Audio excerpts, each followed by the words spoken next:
अरे अरे अरे अरे, दुपारची झोप तुमची झाली नाही आज. आवाज असा खणखणीत आला पाहिजे. आपल्या यूट्यूबच्या माध्यमातून जे कोणी दर्शक ऐकतायत ना, त्यांनाही घरी पडल्या पडल्या असं वाटलं पाहिजे की आपणही ओम साईराम म्हणावं. असा आवाज द्या, ओम साईराम. साई साई नित्य म्हणाल, सात समुद्र करीन न्याहाल. बाबांनी सांगितलं, जो कोणी साई साई म्हणतो ना, साईराम साईराम साईराम असा जप कोणी जो करतो ना, त्याला साता समुद्र पार जरी असला तरी मी त्याला घेऊन येईल. काळजी करू नको, घाबरू नकोस. संतांचं वचन आहे, श्रीगुरूंचं वचन आहे, समर्थांचं वचन आहे. भिवू नकोस, मी तुझ्या पाठीशी आहे. स्वामी समर्थांचा अवतार, गजानन महाराजांचा अवतार आणि साईबाबांचा अवतार हा दत्त अवतारच आहे. ठीक आहे नाही. आणि म्हणून बरेच जण साईबाबांकडे पाहताना दत्त अवतार म्हणून पाहतात, आहे की नाही. बरेच जण पाहतो आम्ही, मंदिरामध्ये आले ना तर बाबांचं दर्शन घेतलं की अवधूत चिंतन श्री गुरुदेव दत्त दत्त दत्त आदेश. बाबांच्या चरित्रामध्ये गोविंद रघुनाथ दाभोळकर उर्फ हेमाडपंत खूप सुंदर वर्णन करतात. बाबा शिर्डीमध्ये आले, राहू लागले. पडकी अशी मस्जिद होती, पडकी अशी मस्जिद त्याला म्हणत होते. तिथं स्वच्छ केली ती आणि तिथं अग्निसंतर्पण चालू केलं. तिथं राहू लागले.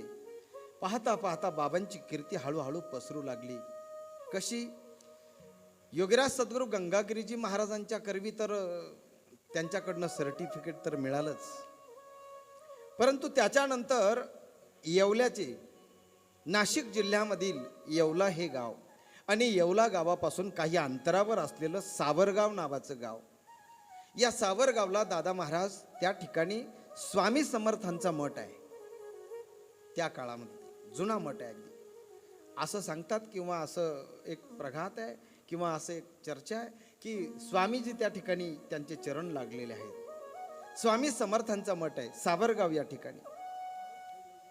आणि त्या सावरगाव येथील स्वामी समर्थांच्या मठामधील आनंदनाथ नावाचे स्वामी जे त्या मठाचं काम पाहत होते, हे आनंदनाथ स्वामी नेहमी दत्त भजनामध्ये, स्वामींच्या भजनामध्ये मग्न असायचे. एक दिवस त्यांच्याकडे काही भक्त आले, मुक्कामी थांबले. ते सगळे भक्त शिर्डीला निघाले. सकाळी आनंदनाथ स्वामी यांनी लवकर तयारी केली आणि त्यांनाच देखील पहाटे पहाटे असं वाटलं की आपणही शिर्डीला यांच्यासोबत जावं.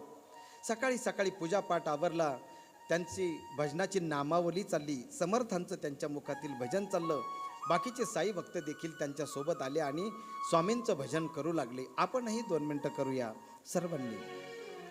श्री स्वामी समर्थ, जय जय स्वामी समर्थ, श्री स्वामी समर्थ, जय जय स्वामी समर्थ, श्री स्वामी समर्थ, जय जय स्वामी समर्थ, श्री स्वामी समर्थ, जय जय स्वामी समर्थ.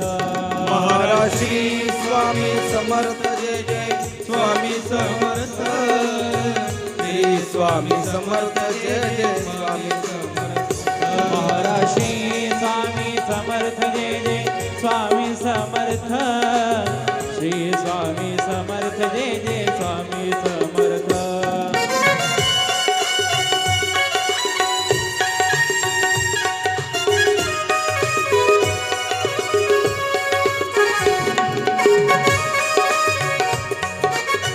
सर्वांनी भजन करा, सर्वांनी मोठ्या प्रेमाने या आवाज.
श्री स्वामी समर्थ जय जय स्वामी समर्थ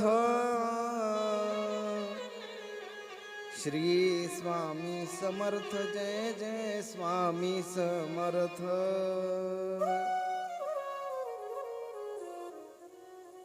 अनन्या निश्चंतयन्तो मां ये जना पर्युपासते तेषां नित्यां भियुक्तानां योगक्षेमं वहाम्यहम्. भिवू नकोस, मी तुझ्या पाठीशी आहे असं अभयदान देणारे श्री स्वामीजी आणि त्या स्वामी समर्थ मठातील प्रमुख मठाधिपती आनंदनाथ स्वामी आणि ते मोठे विरक्त महात्मा.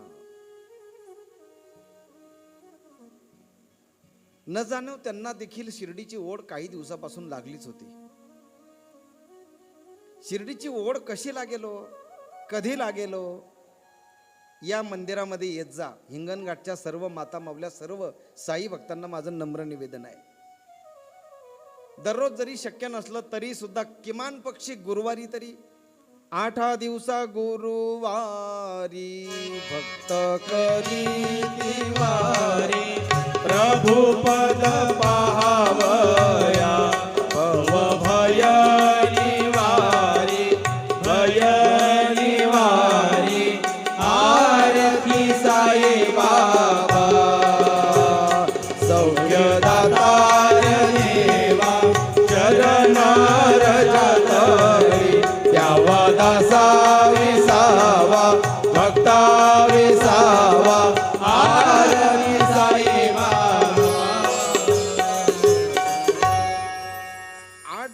किमान पक्षी गुरुवारी तरी आहे का नाही. बरेचसे दत्त भक्त निदान गुरुवारी तरी दत्ताचं दर्शन घेतात आहे का नाही. आपणही गुरुवारी या बाबांचं दर्शन घ्या प्रत्येक गुरुवारी. आणि त्या दिवशी योगायोगानं गुरुवारच होता. सगळे साई भक्त निघाले. त्यांच्या समवेत आनंदनाथ स्वामी सुद्धा त्या टांग्यामध्ये बसले आणि त्या टांग्यात बसून गर्दी झाली होती पण तरी सुद्धा ते आलेच बसून. कारण शिर्डीची ओढ लागली होती महाराज. शिर्डीची ओढ लागल्याशिवाय शिर्डीला बाबा बोलवत नाही महाराज. अगोदर शिर्डीची ओढ लागली पाहिजे ना. आपला परिचय जरी आपला परिचय बाबांना असला तरी सुद्धा आपण जर जोपर्यंत बाबांची आठवण काढत नाही, ध्यान काढत नाही. मग काल मी बोललो की थोडंसं जरी आपण त्यांचं ध्यान काढलं तर ते कितीतरी आपलं ध्यान काढतील ना. 4 पावलं ज्यावेळेस आपण साईंच्या दिशेने किंवा शिर्डीच्या दिशेने निघतो ना त्यावेळेस 100 पावलं बाबा तुम्हाला घेण्याकरता निघत असतात. हे लक्षात ठेवा. एका भक्ताने खूप गोड भाव गायलाय पण आपण नंतर सांगतो तुम्हाला. तुम 2 कदम बढ़ो मैं 10 कदम बढ़ूंगा, तुम ध्यान मेरा लगाना मैं हाजिर हो जाऊंगा. थोड़ा ध्यान लगाओ, थोड़ा ध्यान लगाओ साईं दौड़े दौड़े आएंगे. थोड़ा ध्यान लगाओ, थोड़ा ध्यान लगाओ साईं दौड़े दौड़े आएंगे. गले से लगाएंगे थोड़ा ध्यान लगाओ. थोडंसं जरी आपण केलं ना महाराज दररोज, आपणही करा, आपल्या मुलांनाही शिकवा. जोपर्यंत आपण देवाऱ्यासमोर आपण बसत नाही ना, आपण जर मोबाईल घेऊन बसलो तर मुलं काय करतील. साधा साधा कथेत मोबाईल घ्यावा का. कथेमध्ये किमान पक्षी कथा कीर्तनात तरी मोबाईल पाहू नये. आपण मोबाईल घेऊन बसलो तर आपली मुलं, लहान मुलं कसं आहे जसं आपण करतो ना तशी कृती करत असतात मुलं. मुलांचं लक्ष असतं. अरे मुलाला बोलता येत नाही ना तेव्हापासून त्याचं लक्ष असतं. ते बरोबर तुम्ही बघा. आम्ही एका घरी गेलो ना, ते लहान मुलं होतं, त्याला बोलता येत नव्हतं. काय वर्षभराचं असेल काहीतरी. आणि त्याला ते कौतुकाने ते आलं दर्शन घ्यायला. बाप्पा कर बाप्पा कर बाप्पा कर. ते आलं बरोबर बाप्पा केलं त्यांनी. आता जसं आपण शिकवू मुलांना तसं आहे. आणि मग त्या मुलांना मग ती आजी म्हणे ना, आजी म्हणे सांग सांग आपले बाबांचं तोंड कसं आहे. ते पोरग लगेच असं तोंड वाकडं करायचं बाबांसारखं. मला मोठं कुतूहल वाटलं. अजून काय करता बाबा सांग त्यांना. तर ते पोरग बरोबर असं करायचं महाराज. त्याला काही बोलता येतं का नाही. त्याला काही कळतं का नाही. अरे त्याला काय नेमकं बाबा चोळतात हातामध्ये त्याला तेही कळत नाही, परंतु दृष्टी तो पाहतो, कृती पाहतो. लहान मुलं कृती पाहतात महाराज, आणि लहान मुलं ती जशी कृती पाहतात शहाण्यांची त्याच पद्धतीने करतात. बघा तुम्ही मोबाईल तुम्ही असं खालीवर लोटता ना, त्या व्हॉट्सॲपला खालीवर लोटतात ना, तर लहान मुलं ज्याला बोलता येत नाही ते सुद्धा असं खालीवर लोटतं का नाही लोटतं. अहो काय महाराज, लहान मुलं जे असतात ना महाराज, ही त्याच्यामुळे घरामध्ये बी अलर्ट, सगळ्यांनी सावधान. हा, काय तुम्हाला जर कधी समजा काय असेल ना, काही समजा आता हे आमच्या मातामौल्या, तुमच्याकडे बरं आहे विदर्भात, आमच्याकडे फार मातामौल्यांना सवय महाराज, काय बॉम्बे टू गोवा. नाही कळलं तुम्हाला, तुम्हाला नाही कळायचं ते. अहो महाराज, मिश्री घेतली का कधीही लावत बसतात त्या, आणि लहान मुलं ते पाहतात, ते सुद्धा काय, आजी काय करते रे, ते सुद्धा असं तोंडाला बोट लावतं. का सांगतोय मी तुम्हाला हे, आपल्या घरामध्ये आपण कृती करत असताना दक्ष राहा, सतर्क राहा, सजग राहा.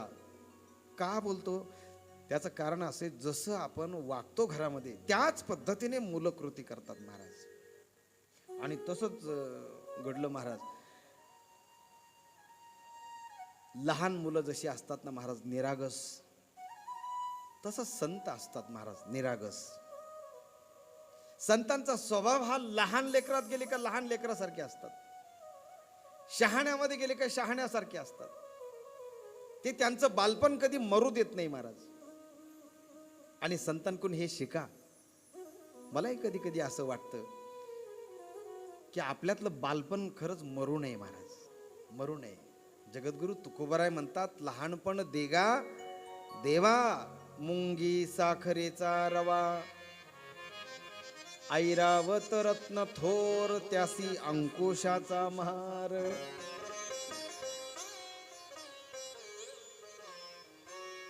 लहानपण खऱ्या अर्थाने माणसाला मोठं करत असतं महाराज. मोठे पण माणसाला कधी मोठं करत नसतं. लहानपणच नम्र, लहानपण म्हणजे नम्रता. नम्र झाला भूता त्याने कोंडिले अनंता. ज्याच्या अंगामध्ये नम्रता आहे, ज्याच्या अंगामध्ये शालीनता आहे, अशी माणसं मोठी होतात जगामध्ये. श्रीमंत माणसं मोठी असतात, हा गोड गैरसमज आहे आपला. जगात कितीतरी श्रीमंत पडलेत बाबा, कोणी विचारत नाही. कोण विचारतं मला, कोणाला विचारतात लोक? ज्याचं बोलणं चांगलं आहे, ज्याचं वागणं चांगलं आहे, जो न्यायाने नीतीने वागतो, ज्याचा व्यवहार चांगला आहे, जो व्यवहार दक्ष आहे, जो कर्तव्य दक्ष आहे. ठीक आहे. एखादा आईवडिलांना सांभाळत नसेल आणि चारीधाम करून आला आणि मोठं मामंद घातलं, काय अर्थ आहे हो त्याला? अरे आहे त्या आईवडिलांची सेवा करायची नाही. जिवंत देव जे प्रत्येकाच्या घरामध्ये भगवान परमात्म्याने दिले ते कळत नाही. आणि मग घरातले जिवंत देव जोपर्यंत कळत नाही तोपर्यंत मंदिरातील दगडाचे देव कधी कळायचे तुम्हाला? नाही महाराज, नाही. एकदा आपली आई कळावी महाराज, एकदा आपला बाप कळावा. आई आणि बाबा कळण्यासाठी मला असं वाटतं एकदा साई बाबा ऐकावे लागतील. जो कोणी माझ्या साई बाबांचं चरित्र ऐकेल, ज्याने साई बाबा पूर्ण श्रवण केले, त्याला आई बाबा कळाले. ज्याने साई बाबा श्रवण केले नाही, ज्याने साई बाबा खऱ्या अर्थाने पाहिले नाही, त्याला आई बाबा रोज जरी पाहत असला तरी सुद्धा त्याला ती खऱ्या अर्थाने दिसलीच नाही असं समजा महाराज. खऱ्या अर्थाने त्याला दिसलीच नाही असं समजा.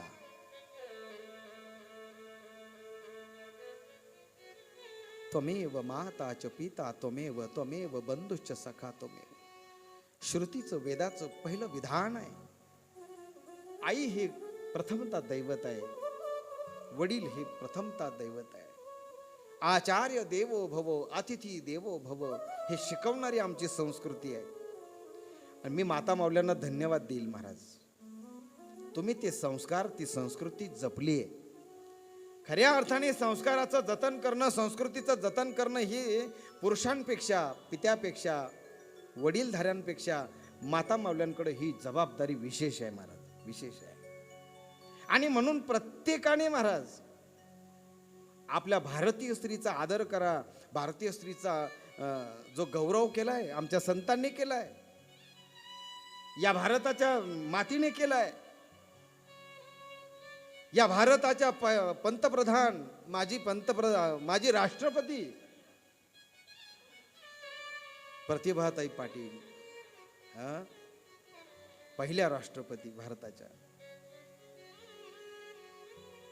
त्यांनी शेवटपर्यंत महाराज, मी त्यांच्या मुखातून ऐकले सर, त्यांनी सांगितलं मी भारताची राष्ट्रपती आहे, परंतु तरी सुद्धा आजही मी माझ्या घरातला स्वयंपाक मीच करते.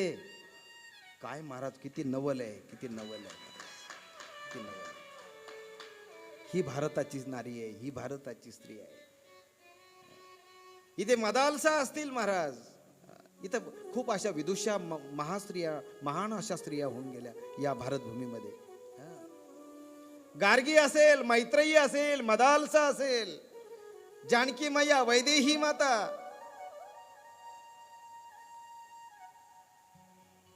अहिल्या असेल, द्रौपदी असेल, तारामती असेल, अशा महान विभूती विदुषी स्त्रिया या ठिकाणी या भारतामध्ये होऊन गेल्या महाराज. का बोलतोय मी, त्याचं कारण असे, साई चरित्रामध्ये सुद्धा काही माता माऊल्यांचा विशेषतः उल्लेख आलेला आहे महाराज, विशेष उल्लेख आलेला आहे. त्याच्यामध्ये राधाकृष्णबाई, संगमनेरच्या खाशाबा देशमुखाची आई, संगमनेर, अहिल्यानगर जिल्ह्यातील संगमनेर, तेथील खाशाबा देशमुख, त्यांची आई. तिचं नाव वेगळं होतं, परंतु ती साईबाबांना श्रीकृष्ण रूपामध्ये पाहिजे महाराज, कृष्ण रूपामध्ये. साईबाबांना पाहिलं तरी सुद्धा तिच्या मुखात कन्हैया कन्हैया यायचं महाराज, सहज ती गात राहायची. कन्हैया रे कन्हैया रे, जय हो कन्हैया रे जग जे, कन्हैया रे कन्हैया रे, कन्हैया रे जग जेठी, कन्हैया रे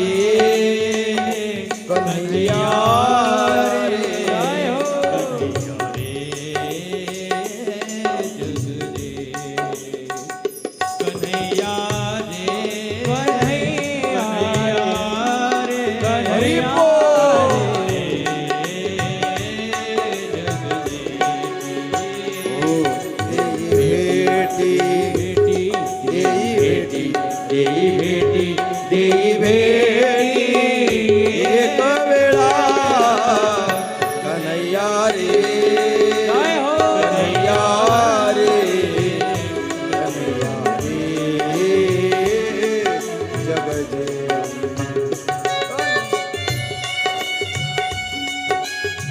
हरि बोल, बोलिए साईनाथ महाराज की.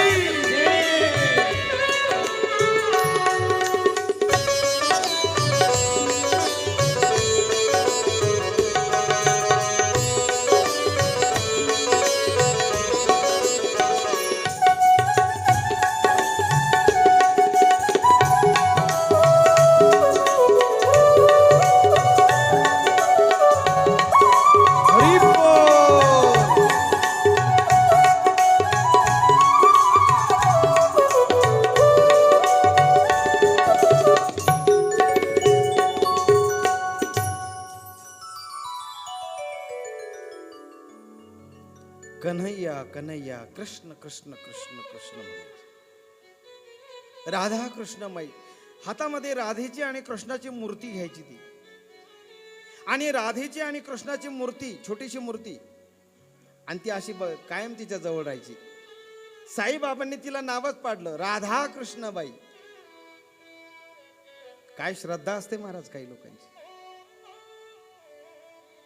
मेरे साई, तुम ही मेरे राधा कृष्ण हो, तुम ही मेरे कन्वा हो, तुम ही मेरे कन्हैया हो. उत्तर भारतातली एक माता माऊली आली होती शिर्डीला, तिच्या जवळ देखील अशी कृष्णाची मूर्ती होती. द्वारकामाईच्या समोर उभी होती. आम्ही गेलो, तिच्या हातात मूर्ती पाहिली, आम्ही दर्शन घ्यायला लागलो. ती दर्शन घेता घेता अरे अरे अरे कन्हैया क्या कर रहे हो. ती सगळ्यांना कन्हैया म्हणायची, कोणालाही कृष्ण म्हणायची, कोणालाही कृष्ण. माता जी आप कन्हैया को लेके आए साईं बाबा के दर्शन के लिए? हाँ, क्योंकि मेरे साई मेरे लिए कन्हैया है, माझा साईच माझ्यासाठी कृष्ण आहे. काय श्रद्धा आहे. बीड जिल्ह्यामधील ऊस तोडणी करणारी कामगाराची पत्नी आहे महाराज. नाव नाही सांगता यायचं मला तिचं, परंतु ती शिर्डीला आली आणि शिर्डीला आल्यानंतर बीड जिल्ह्यामध्ये आपण काही कथा केलेल्या आहेत, साई कथा. आणि बीड ही साईबाबांची कर्मभूमी आहे, सांगेल तुम्हाला कथेमध्ये पुढे. आणि त्या बीड जिल्ह्यातील ऊस तोडणी करणाऱ्या कामगाराची बायको पत्नी चारीधाम करायचे होते तिला, म्हणून अगोदर शिर्डीला आली. आणि शिर्डीला आल्यानंतर साईबाबांचं दर्शन घेतलं सर तिने. आणि बाबांचं दर्शन घेतलं आणि तिथून मूर्ती घेतली एक. ती मूर्ती समाधीला स्पर्श केला, द्वारकामाईमध्ये आणली, चावडीमध्ये फोटोचं दर्शन घेतलं, फोटोला लावली. आणि छोटीशी साईबाबांची मूर्ती दादा महाराज, ती मूर्ती तिने सोबत घेऊन चारीधाम केले महाराज. साईनाथांची मूर्ती घेऊन त्या माता माऊलीने चारीधाम केले महाराज. काय श्रद्धा आहे महाराज. मी बाबांसोबत चारीधामची यात्रा करीन. तिला स्वप्न पडलं होतं आणि स्वप्नामध्ये तिला दिसायचं महाराज, तीर्थ दिसायची, तिला नर्मदेचा तट दिसायचा, स्वप्न पडायची. खरे असे स्वप्न पडावीत आणि मग त्या क्षेत्रावर जावं, मग ती खरी मजा आहे. आम्ही तीर्थावर जातो, जर आम्ही पिकनिक म्हणून जात असेल आणि नुसते फोटो सेशन करायला जात असेल तर काही अर्थ नाही. आपण श्रद्धेने जावं महाराज.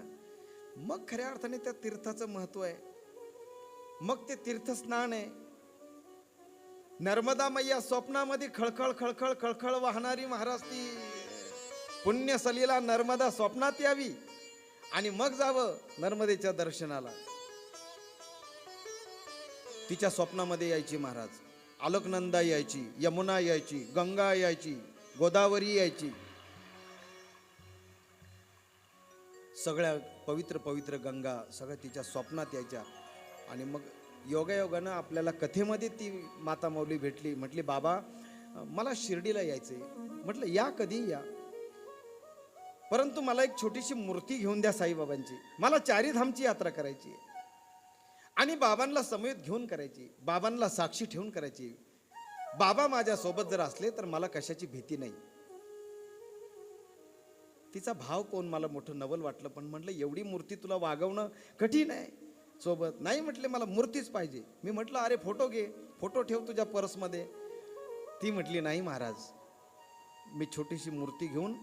आणि त्या माता माऊलीने, ऐका हिंगणघाटकर, ऐका, त्या माता माऊलीने चारीधामची यात्रा केली बाबांच्या मूर्तीला सोबत घेऊन. आणि घरी आल्यानंतर तिने मोठा मौंद्याचा कार्यक्रम केला. आणि तिची झोपडी बिचारीची, 4 पत्रे असतील तिचे, घराच्या बाजूलाच तिने 2 पत्रे टाकले आणि तिथे ती मूर्तीची काय केली, तिने स्थापना केली आहे. मला तिचं एकदा फोन आला होता त्यांच्या घरच्या लोकांचा की बाबा आम्ही मौंद केलंय मोठं, मंदिरामध्ये तिथं मंदिर करायचे आम्हाला, आम्ही मूर्ती ठेवली बाबांची. आणि बरेच लोक येतात आणि प्रत्येक गुरुवारी तिथे काय करतात, आरती करतात. सामान्य आम्ही कुटुंब येते, पण तरी सुद्धा बाबांच्या प्रती किती श्रद्धा आहे महाराज, किती श्रद्धा आहे. काय चाललं होतं आपलं, श्रद्धा जर असेल महाराज तर भाव बळकट होईल महाराज. आणि भाव बळकट झाल्याशिवाय भगवंत आकळत नाही महाराज. भाव बळकट झाल्याशिवाय संत कळत नाही. भाव बळे आकळे येडवी ना कळे. भावाचं बळ असल्याशिवाय तो आकळत नाही. भावाचं बळ असल्याशिवाय संताचा भाव कळत नाही, संत कळत नाही महाराज. आनंदनाथ स्वामी निघाले साईंच्या दर्शनाला, कारण मनामध्ये भाव जागृत झाला. आणि पाहता पाहता टांगा शिर्डीमध्ये आला, उतरले. आणि उतरल्यानंतर बघितलं महाराज, त्यांनी जसं ऐकलं होतं त्याच पद्धतीने द्वारकामाई पाहिली लांबूनच. द्वारकामाईवरचे ध्वज पाहिले, अनेक प्रकारचे ध्वज. त्याच्यामध्ये मुख्य निशाण आहेत, 2 निशाण आहेत. या निशाणाची सुद्धा एक कथा आहे. वेळ मिळाला तर उद्याच्या कथेत या निशाणांची कथा तुम्हाला जरूर सांगेल. साई चरित्रामध्ये इतक्या कथा आहेत का त्या 7 दिवसात मी तुम्हाला कसं सांगणार, परंतु थोडक्यात सांगण्याचा तुम्हाला प्रयत्न करील. आणि त्यांनी बघितलं, निशाणा बघितली, द्वारकामाई जवळची गर्दी बघितली. आनंदनाथ स्वामी, आनंद झाला त्यांना, त्यांचं नावच आनंद आहे. आले, साईनाथांच्या चरणावर लोळण घेतली आणि साईनाथांकडे पाहिल्यानंतर त्यांच्या डोळ्यातून खळकन पाणी आलं आणि मुखातून साईच्या ऐवजी शब्द निघाले, स्वामी, स्वामी आपण इकडे. त्यावेळेस बाबांनी आनंदनाथ स्वामींना सांगितलं, स्वामी तर मागे आहेत. बाबा फक्त हसले. बाबांनी काही उत्तर दिलं नाही. बाबांनी तिकडे गुरुस्थानकडे त्यांना दर्शनाला नेलं, की ज्या गुरुस्थानचा महिमा तुम्ही मागच्या कथेमध्ये ऐकला. पवित्र असं निंबवृक्षाचं झाड, त्याला केलेला सुंदर पार, त्या ठिकाणी दत्तप्रभूंच्या त्या ठिकाणी प्रतिमा आहे, त्या ठिकाणी पादुका आहेत. कुणाच्या पादुका आहेत? मुंबईचे भाईजी नावाचे भक्त, स्वामी समर्थांचे भक्त. त्या भाईजींना चांदीच्या पादुका करून अक्कलकोटला न्यायच्या होत्या आणि नेण्याची तारीख ठरली आणि 4 दिवस आधी स्वप्न पडलं. आता स्वप्न खरी असतात का यावर आपण नंतर चर्चा करू. कोणती स्वप्न खरी असतात, कोणती स्वप्न काहीतरी फाजील असतात, काहीतरी त्याचा विचार करू नये. पण काही स्वप्नांचा विचार करावा. कोणत्या स्वप्नाचा वेळ मिळाला तर मी तुम्हाला सांगेल. आणि नेमकं भाईजींना पहाटे पहाटे स्वप्न पडलं. स्वप्नातून खाडकन जाग आली. पत्नीने विचारलं, का हो काय झालं? मला स्वप्न पडलं. आणि स्वप्नामध्ये स्वामी समर्थ स्वप्नामध्ये आले आणि त्यांनी सांगितलं की तू उद्या परवा अक्कलकोटला येणार आहेस ना, तर मग अक्कलकोटला येऊ नको. सध्या मी अक्कलकोटला नाहीये, मी सध्या शिर्डीला आहे. मी सध्या कुठे आहे? शिर्डीला आहे. तू शिर्डीला ये. भाईजींच्या डोळ्यातून पाणी आलं. गेल्या काही दिवसापासून मी ऐकतोय, शिर्डीचे साई बाबा, शिर्डीचे साई बाबा, शिर्डीचे साई बाबा. आणि साईबाबांची कीर्ती मी ऐकली. कर्मधर्म संयोगाने काल परवात मी साईबाबांची तसबीर पाहिली. बाबांची कीर्ती या तसबिरीच्या माध्यमातून पार अगदी देशोदेशी पोहोचली महाराज. सुरुवातीच्या मोबाईलच्या अगोदरच्या काळामध्ये बाबांची छबी, बाबांचा फोटो, त्या फोटोची मोठी किमया आहे. तो फोटो सुद्धा लवकर निघत नव्हता. एक इंग्रज अधिकारी, त्यावेळेस तो कॅमेरा असा होता की त्या कॅमेऱ्यातून छबी काढणं म्हणजे फार मोठा असा भला मोठा पसारा असायचा. आणि त्याच्यातून त्यांनी साईबाबा असे दगडावर बसलेले होते. बाबांच्या द्वारकामाईत जर तुम्ही गेलात तर त्या द्वारकामाईच्या समोर दगड आहे बघा, का ज्या दगडावर बसून बाबा स्नान करायचे. तर त्या दगडावर बाबा असे पाय वर करून बसलेले होते आणि त्याने फोटोग्राफरने तो कॅमेरा आणला आणि बाबांची छबी घेण्यासाठी, फोटो घेण्यासाठी त्याने प्रयत्न केला. पण काय चमत्कार, त्याच्यामध्ये फोटोच येत नव्हता. फोटोच येईना. बाबा हसायला लागले, का रे काय झालं? शेवटी आला आणि बाबांच्या चरणावर त्याने मस्तक ठेवलं. बाबा हमें माफ कर देना, हमने आपकी परवानगी नहीं ली, आपसे पूछा नहीं, ऐसे ही आ गए और आपकी छवि निकालने के लिए हम कोशिश कर रहे हैं, लेकिन इस कैमरे में आपकी छवि नहीं आ रही है. बाबा हसायला लागले. बाबा म्हणायला लागले, अच्छा अच्छा अच्छा, तस्वीर लेना है, कोई बात नहीं. आणि बाबांनी अगदी हात वर करून अगदी मुद्रा दिली आणि त्यांनी फोटो काढला महाराज. तोच फोटो खऱ्या अर्थाने प्रसिद्ध झाला. बाबांच्या इच्छेशिवाय महाराज कोण्याही भक्ताचं काही चालत नाही महाराज. बाबांच्या मनात पाहिजे महाराज. आणि बाबांच्या मनात असेल ना महाराज, तरच तुम्ही शिर्डीची वाट धरू शकता. आणि तुम्ही बाबांना विनंती केल्याशिवाय बाबा शिर्डीची वाट दाखवत नाही महाराज. कारण शिर्डीची वाट सगळ्यांना सापडत नाही. शिर्डीची वाट त्यांनाच सापडते महाराज ज्याचं भाग्य उजळलंय. शिर्डीची वाट त्याला सापडते महाराज ज्याच्या जीवनातलं दारिद्र्य संपत आलंय. शिर्डीची वाट त्यांना सापडते महाराज ज्यांच्या जीवनातील अडचणी आता, व्यथा आता संपलेल्या आहे. ज्यांनी कोणी साईनाथांची कथा श्रवण केली त्याच्या जीवनातील व्यथा गेल्याशिवाय राहत नाही महाराज. त्याच्या जीवनातील व्यथा गेल्याशिवाय राहत नाही. तुम्ही भाग्यवान आहात. तुम्ही बाबांची कथा ऐकतायत. तुमच्या जीवनातील व्यथा गेल्याशिवाय राहणार नाही. 101% महाराज, 100%.